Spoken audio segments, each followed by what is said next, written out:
কওমি মাদ্রাসাগুলোতে দেখেন উর্দু ভাষা শেখানো হয়। আমার প্রশ্ন হলো, উর্দু ভাষা দিয়ে বাংলাদেশের মানুষ আমরা কি করবো? ওখানে শিক্ষা ব্যবস্থা, সিলেবাস, পাঠ্যসূচি এগুলোতে পরিবর্তন আনতে হবে। পরিবর্তন করে বিশ্বের সাথে তাল মিলিয়ে যদি শিক্ষা ব্যবস্থাটাকে উন্নয়ন করা যায়, তাহলে আগামী 10, 15, 20 বছর পরে একটা সুন্দর জাতি আমরা দেখতে পাবো। একটা কলম, একটা খাতা, স্কুলে বেতন দিতে পারছে না, এরকম প্রচুর আছে। আমার স্কুল আছে সাভারে। আমার যে বাচ্চার যে অভিভাবক, তারা শ্রমজীবী মানুষ, কৃষিকাজ করে খায়।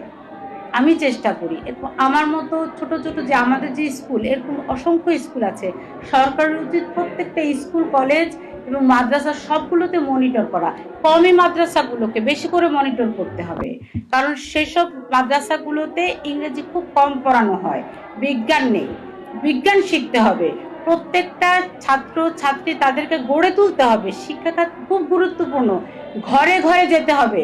মাননীয় শিক্ষামন্ত্রীর প্রতি বলবো, ডোর টু ডোর যাবেন। কেন প্রতি বছর ছেলেরা মেয়েরা ঝরে পড়বে? প্রতি বছর যখন এরা পরীক্ষা দিতে বসে এসএসসিতে, তখন প্রতি বছর কিন্তু সংখ্যা কমতে থাকে। এই সংখ্যা তো বাড়ার কথা। ঘরে ঘরে শিক্ষিত দরকার। তাই খুব দরকার যে আপনারা প্রয়োজন বোধে শিক্ষা খাতে ভর্তুকি দিবেন, এবং মেয়েদেরকে যাতে কোনোভাবেই বাল্যবিবাহ দিয়ে দেয়া না হয় সেই দিকে তদারকি করতে হবে। ছোট ছোট মেয়েরা সপ্তম শ্রেণী, অষ্টম শ্রেণী পড়ার আগে বিয়ে দিয়ে দিচ্ছে। একদিকে ধর্মীয় কিছু প্রোপাগান্ডা ছড়াচ্ছে অনেকে, আরেকদিকে বাবা মা ব্যর্থ, টাকা পয়সা নিয়ে লেখাপড়া করাতে পারছে না, ইচ্ছা সত্ত্বেও তার ঘরের মেয়েটাকে তারা পড়াতে পারছে না, তখন বাধ্য হয়ে মেয়েটাকে বিয়ে দিয়ে দিচ্ছে। কিন্তু আমরা এটা চাই না। নারীদেরকে শিক্ষিত করতে হবে, খুব গুরুত্বপূর্ণ। একটা দেশের চালিকা শক্তি পুরুষ শুধু না, পুরুষের সাথে নারী। দেশ সুন্দরভাবে এগিয়ে নিয়ে যেতে হলে নারী পুরুষ সমানভাবে অবদান রাখতে হবে। প্রত্যেকটা শিক্ষা প্রতিষ্ঠানে যদি আপনি মনিটর করেন এবং সেখানে তদারকি করে আপনি যদি ওখানে শিক্ষা দেন, যে কারিগরি শিক্ষা দেন, হাতে কলমে শিখবে, শুধু বই না, হাতে কলমে শিখবে মেয়েরা ছেলেরা সবাই, তাহলে তারা দ্রুত মানব সম্পদে রূপান্তর হবে। কওমি মাদ্রাসাগুলোতে দেখেন উর্দু ভাষা শেখানো হয়। আমার প্রশ্ন হলো, উর্দু ভাষা দিয়ে বাংলাদেশের মানুষ আমরা কি করবো? ওখানে শিক্ষা ব্যবস্থা, সিলেবাস, পাঠ্যসূচি এগুলোতে পরিবর্তন আনতে হবে। পরিবর্তন করে বিশ্বের সাথে তাল মিলিয়ে যদি শিক্ষা ব্যবস্থাটাকে উন্নয়ন করা যায়, তাহলে আগামী 10, 15, 20 বছর পরে একটা সুন্দর জাতি আমরা দেখতে পাবো। আসলে উনি কে সেটা আমার জানা নেই।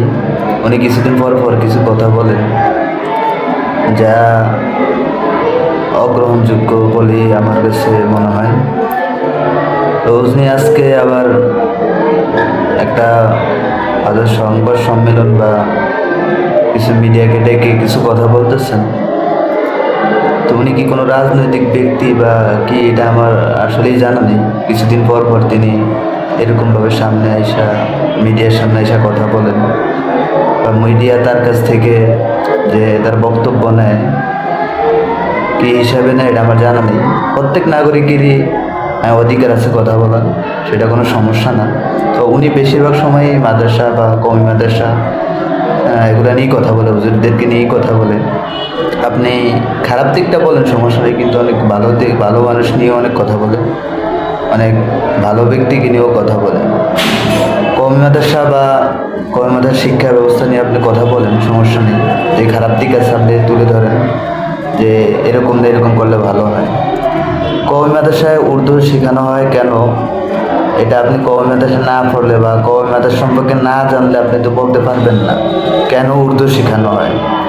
উর্দু শেখানোর পিছনে তো কারণ আছে, কেননা বড় বড় যে কিতাবগুলো আছে, বড় বড় হাদিসের ব্যাখ্যা গ্রন্থগুলো আছে, হ্যাঁ, এগুলো অধিকাংশই উর্দুতে লেখা। আগের যুগে পাকিস্তান বা ভারত উপমহাদেশের যেসব আলেমেরা যে কিতাবগুলো লেখছে, বড় বড় অধিকাংশ কিতাবগুলাই উর্দুতে, ফার্সিতে। তো হাদিসের যে কিতাবগুলো আছে এগুলা আরবিতে, ঠিক আছে, কিন্তু ব্যাখ্যা গ্রন্থগুলো অধিকাংশই হলো উর্দু, ফার্সিতে। আপনি উর্দু ফার্সি কিতাব পড়তে হলে অবশ্যই আপনি আগে উর্দু ফার্সি সম্পর্কে জানতে হবে। বা ভাষা জানতে হবে, বা উর্দু ফার্সি পড়ার সম্পর্কে আপনার জ্ঞান থাকতে হবে, বা উর্দু ফার্সি পড়তে পারতে হবে, তাহলে আপনি বড় কিতাবগুলো পড়তে পারবেন, না হলে তো আপনি পড়তে পারবেন না। তাহলে যে আপনি যদি বলেন যে উর্দু ফার্সির কী দরকার, তাহলে ইংরেজির কী দরকার? প্রত্যেকটা ভাষাই আমাদের প্রয়োজন আছে, ইংরেজি, বাংলা, আরবি, উর্দু, ফার্সি। এত শেখা কোনো দোষ না, হিন্দি, এগুলো শেখা দোষ না, এগুলো শেখা থাকলে আরও ভালো হবে। একটা মানুষ যদি বিভিন্ন ধরনের ভাষা জানে, বিভিন্ন ধরনের ভাষা সে পড়তে পারে, তো এটা তো কোনো খারাপ কিছু না, বা খারাপ কোনো দিক না, এটা একটা ভালো দিক। আর কওমি মাদ্রাসার শিক্ষা ব্যবস্থা অবশ্যই সংস্কার করা উচিত, কেননা কওমি মাদ্রাসার অনেক শিক্ষা ব্যবস্থা আগে থেকেই আসছে, যেগুলো এখন বর্তমান যুগে এগুলো নিয়ে ভাবা উচিত এবং এই শিক্ষা ব্যবস্থার কিছুটা উন্নতি করা উচিত। না হলে আগামী দিনে যারা এই শিক্ষার্থী যারা কওমি মাদ্রাসা থেকে বের হইতেছে, অধিকাংশই বেকার থাকবে, বা অধিকাংশই চাকরি নিয়ে টেনশনে থাকবে, বা কর্ম নিয়ে টেনশনে থাকবে, তাদের কর্মজীবন ভালো কাটবে না। এখন যারা উপরের স্তরে আছে, যারা বড় বড় আলেম আছে, তারা মনে করেন যে হয়তো কওমি মাদ্রাসায় পড়ে মাদ্রাসায় মসজিদে চাকরি করবে না। এখনকার যুগটা এত খারাপ অবস্থায় আছে যে মাদ্রাসা মসজিদে চাকরি করে জীবন পরিচালনা করা খুবই কঠিন, এবং এখন অনেক রিস্ক, মাদ্রাসা মসজিদে চাকরি করা অনেক রিস্ক।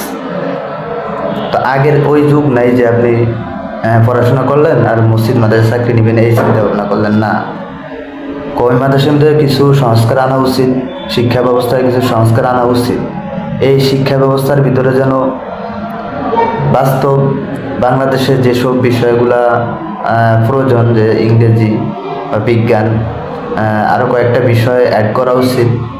এবং একটা ছেলে যখন এই মাদ্রাসা থেকে বের হবে পড়াশোনা করে, বা স্কুল হোক মাদ্রাসা হোক, যেন সে যে কোনো একটা কর্ম করতে পারে। বিভিন্ন কর্ম আছে বাংলাদেশে, যে এই কর্ম সম্পর্কে একটা ক্লাস থাকা উচিত, একটা কাজ শেখানো উচিত।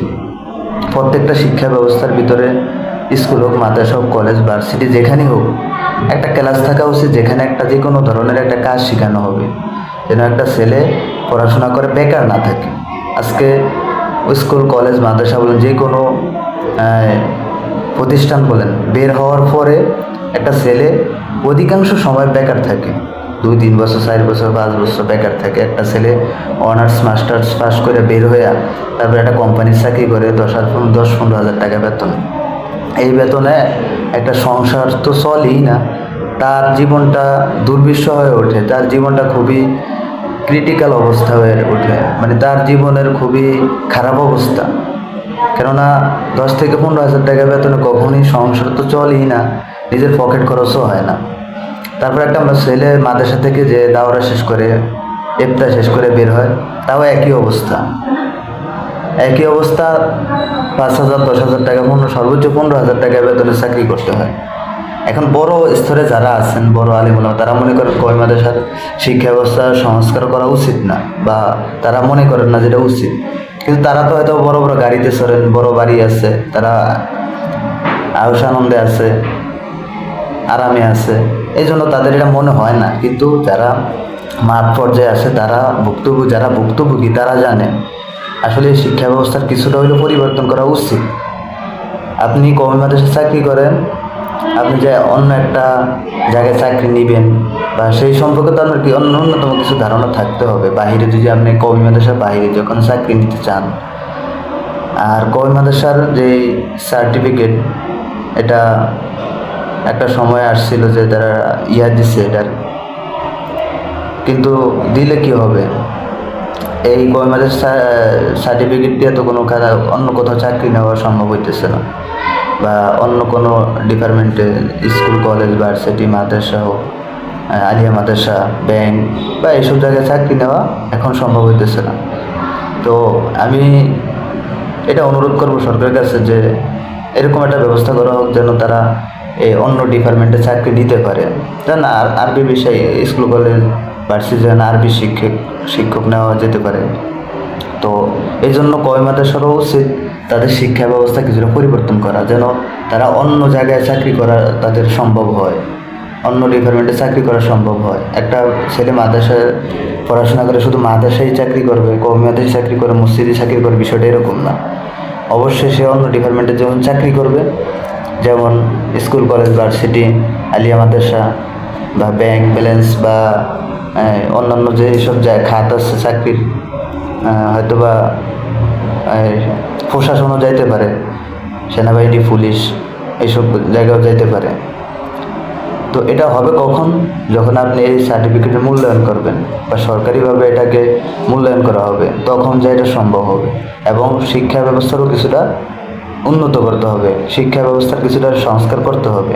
সরকার যখন আপনি সার্টিফিকেটের মান দিবে বা সার্টিফিকেট দিয়ে আপনি অন্য জায়গায় চাকরি নেওয়া ওইরকমভাবে অনুমতি দিবে, তাহলে তখন শিক্ষা ব্যবস্থার কিছুটা পরিবর্তন করতে হবে। এখন সমস্যাটা এই জায়গায়, যখন সরকার বলবে যে হ্যাঁ শিক্ষা ব্যবস্থার কিছুটা পরিবর্তন করেন বা করতে হবে, তখন আবার আমাদের যারা আকাবির আছে তারা আবার বলবে না, শিক্ষা ব্যবস্থার কোনো পরিবর্তন করা যাবে না। এটা একেবারেই ভুল ধারণা। কেন পরিবর্তন করা যাবে না? কওমি মাদ্রাসার এরকম জিনিস আছে বা এরকম কিতাব আছে যেগুলা না পড়ালেও চলে, ক্লাসে না পড়ালেও চলে, ক্লাসের বাইরে এটা আউট কিতাব হিসাবে পড়তে পারে, যেটা ক্লাসে থাকবে কিন্তু এটা ক্লাসের বাইরে পড়বে, এটা ক্লাস রুটিন হিসাবে এটা গ্রহণযোগ্য হবে না বা এটা ক্লাস রুটিনের ভিতরে থাকবে না, ক্লাসের কিতাব হিসাবে থাকবে না, এটা বাহিরে আউট কিতাব হিসাবে পড়বে। এরকম অনেক কিতাব আছে যা আমরা এমন কিতাব পড়ছি যেগুলো একই পড়া, মানে এই কিতাবও একই পড়া, এই একই পড়া আবার অন্য কিতাবও। তো এইসব জায়গায় আমরা উচিত যে সমন্বয় করে আরও দুইটা বিষয়, বাহিরের দুইটা বিষয় যেমন ইংরেজি, গণিত বা বিজ্ঞান, এইসব কয়েকটা বিষয় অ্যাড করা উচিত। অ্যাড করলে কী লাভ হবে? যে একটা ছেলে মাদ্রাসা থেকে বের হয়ে অন্য কোথাও সে চাকরি করার যোগ্যতা অর্জন হবে, অন্য কোথাও সে যে বাংলা অঙ্ক ইংরাজি পড়াতে হবে বিষয়টা এরকম না, সে অন্য বিষয় পড়াবে, আরবি বিষয় পড়াবে, আরবি বিষয়ে টিচার যেখানে লাগবে ওখানে সে চাকরি করবে বা জয়েন করবে। বা সে যদি সার্টিফিকেটের ওরকম মান থাকে, সে সেনাবাহিনী, নৌবাহিনী, পুলিশ বা এরকম কিছু তো চাকরি করতে পারে, প্রশাসনে চাকরি করতে পারে, বা ব্যাংকেও অনেক সময় চাকরি করতে পারে, বা অন্যান্য যে কোনো ডিপার্টমেন্টে সে চাকরি করার যোগ্যতা রাখে। মানে স্কুল কলেজে ভার্সিটি যারা পড়ে সবাই যে যোগ্য হয়, সবাই যে বাংলা অঙ্কের ইংরেজিতে পারদর্শী হয় এরকম না বিষয়টা। অনেকে আছে একবারই ড্যাম, কিন্তু তার সার্টিফিকেট ঠিক আছে, সে কোনো জায়গায় চাকরি করতে পারবে, হয়তো তার যোগ্যতার কারণে করতে পারে না, সেটা ভিন্ন হিসাব। কিন্তু এখন দেখা যায় অনেক সময় গার্মেন্টসে চাকরি করলেও সার্টিফিকেট লাগে, বা সামান্য কোনো কোম্পানিতে ঢুকতে হলে সার্টিফিকেট চায়, বা কোনো শোরুমে ঢুকতে হলে সার্টিফিকেট চায়, ইন্টারের বা এইচএসসির, এসএসসির, এগুলোতে এইটার সার্টিফিকেট দেখে। এই যে একটা মাদ্রাসাতে যখন এখানে অ্যাপ্লাই করবে বা একটা কোম্পানিতে ঢুকতে চাইবে বা একটা শোরুমে ঢুকতে চাইবে বা পুলিশে যাইতে চাইবে, সেনাবাহিনী, নৌবাহিনী, সেখানে দেখে এই সার্টিফিকেট দেখবে। তো মাদ্রাসার সার্টিফিকেট হয়তো অনেক জায়গায় কার্যকরী হয় না বা এটা গ্রহণযোগ্য, তারা এটা গ্রহণ করে না। যখন এটা তারা গ্রহণ করবে না, তখন তো এই মাদ্রাসায় মানে মাদ্রাসার সার্টিফিকেটটা কোনো কাজে লাগলো না। আপনি মসজিদে চাকরি করতে গেলে তো মাদ্রাসার সার্টিফিকেট চায় না, বা মাদ্রাসায় চাকরি করতে গেলেও মাদ্রাসায় ইয়ার সার্টিফিকেট চায় না, মাদ্রাসার এই সার্টিফিকেট চায় না, ঠিক আছে? সব বিষয় মিলে উচিত হলো কি যে সংস্কার না করলে আমি সামনে ভবিষ্যতে দেখতেছি বেকারত্বের হার বাড়বে। এখন স্কুল কলেজ শিক্ষা ব্যবস্থাও কিছুটা সংস্কার করা উচিত, কেননা স্কুল কলেজে বিজ্ঞান পড়ে ঠিক আছে, কিন্তু আমাদের দেশে কোনো বিজ্ঞানের কোনো কাজ আমি দেখি না, বা অন্য কোনো যে একটা ভালো একটা কাজ করবে। অন্যান্য দেশে যেরকম গবেষণা হয়, অনেক কিছু তৈরি করে, কিন্তু আমাদের দেশে এটা সম্ভব হয় না। বড় বড় বিদ্যালয়ে পড়ালেখা করে, বিশ্ববিদ্যালয়ে পড়ালেখা করে কিছু হইতে পারে না, শুধু ওই চেতনা, বিভিন্ন রকমের চেতনা নিয়ে দিয়ে বের হয়, কিন্তু অন্য কোনো বিজ্ঞান বা কোনো গবেষণা বা এরকমভাবে কিছু আমরা দেখি না, কিছু তৈরি করতেও দেখি না। শুধু তাদের ভিতরে ওই শুধু চেতনা ছাড়া আর কিছুই দেখি না। এরকমভাবে ওই যে মেয়ের মতো শুধু চেতনা, ওইটা বলে এরকমই আর কি, আর কিছু না। সবশেষে এটাই যে বাংলাদেশের যেসব শিক্ষা ব্যবস্থা আছে সব জায়গায় কিছুটা পরিবর্তন করা উচিত, সংস্কার করা উচিত, না হলে সামনে বেকারত্বের হার আরও বাড়তে থাকবে।